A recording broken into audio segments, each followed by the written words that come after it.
Hey guys, I'm back. So if you notice the different background in my 2019 list, past few months I was away at college, new city, um, and a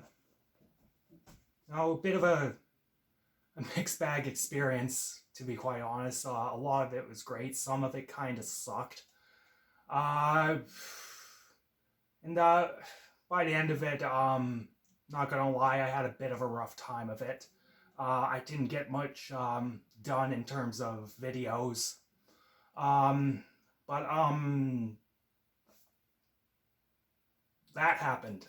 So the college shut down, and my program has been suspended for the foreseeable future. So I'm back at home.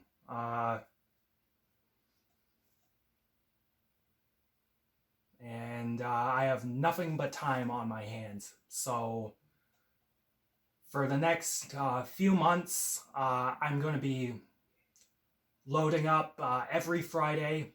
Consumer's Guide Day is Friday now. I've just decided that. Every Friday, you're going to be getting just a bunch of catch-up reviews of things I've seen this year. Then believe August is going to be a classics month, where it's just every Friday I'm going to do a classic review. And pretty much I'm going to use this time to finish up a bunch of bigger projects. Nostalgia Center Episode 1, that's going to be released this year. Part 1 of that video. The Best of the Decade list, Best of the 2010s, favorite movies of the 2010s, you know what I fucking mean. That will be released between this month and next. Yeah. So, for the foreseeable future, I'm going to be back at this more consistently and more regularly. So let's get this let's get this kicked off with fucking Sonic the Hedgehog. Fuck me.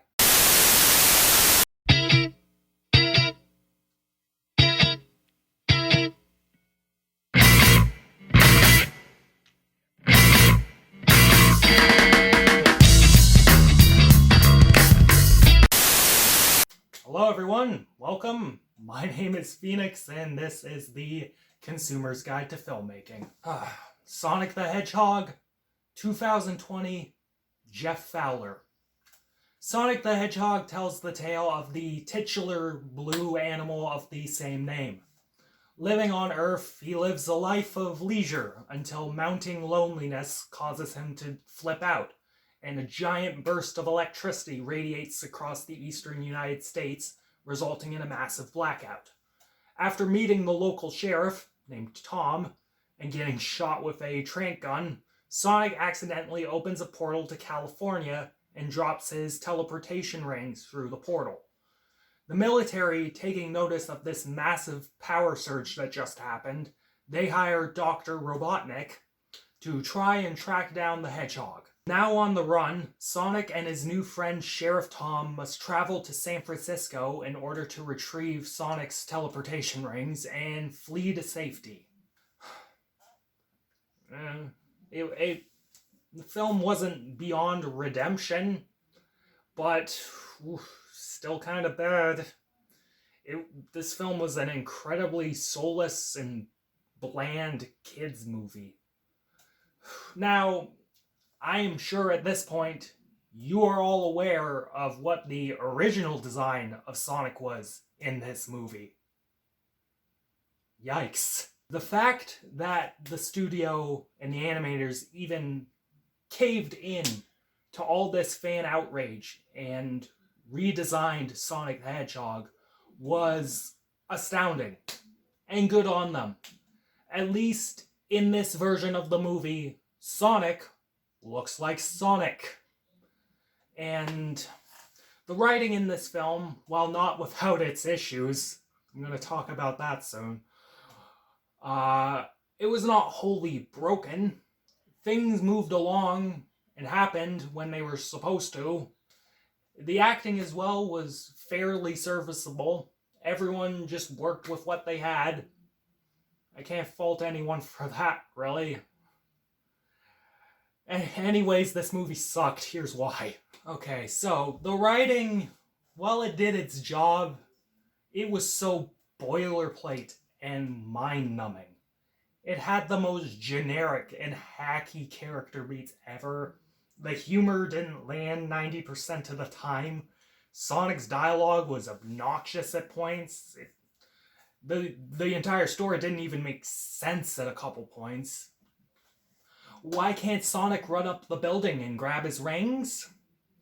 Why did Cop Guy only flash his badge once to get out of a situation?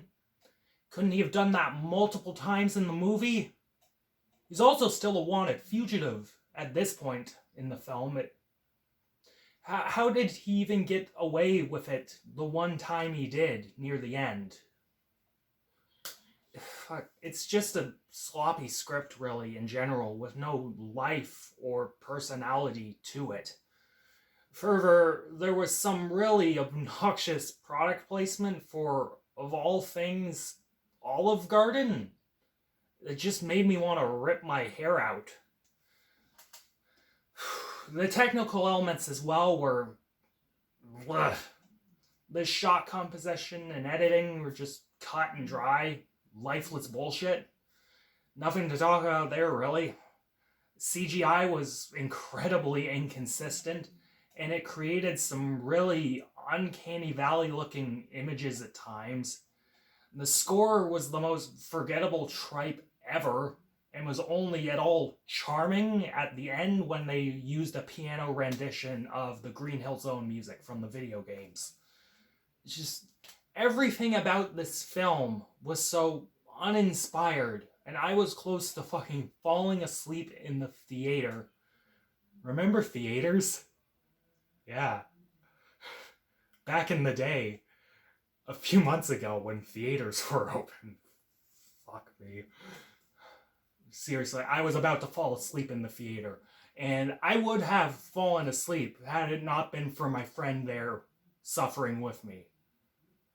Fuck me.